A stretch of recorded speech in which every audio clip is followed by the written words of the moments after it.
Everyone, today I'm going to show you how to copy prototype with the interaction. So here's the prototype I'm going to copy. It's a very simple button. So when you overrun it, it changes the color and the size. When you click, it changes the background. So all the interactions are here. So there are three interactions, 1, 2, 3. And I'm going to copy all of this to a new file, an empty file. So here, all the variables I have two collections, this one, magic button and magic button primitives. This one contains the colors, and these are the all the variables I need. So I copy this, and I go to my empty file, and I will paste it, okay? So here Figma shows a message, pasting unpublished variables across files does not create new local variables yet. If I try to play my prototype, it will work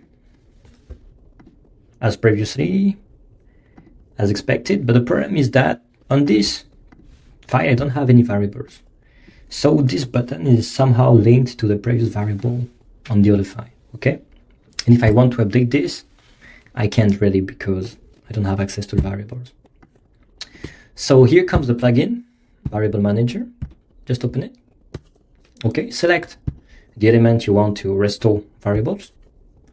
Okay, open the beta section here and click on Restore Prototype Variables. And here it goes. When it worked, it shows a message here. If there are problems during the restoration, it will show another message. So just look at the message and you know if everything went right or no. And what it did, it created all the missing variables here with the link. Okay. And you can easily find them right here. So it does the relink, like it links your variables in the prototype to the good variables created, so you can easily update it. So if you made some variables in the file, some very nice prototype in the file, and you want to share them with another team or customers or any other person, and you want this to be independent of your file, you can easily use this. I hope you enjoyed this, and good luck.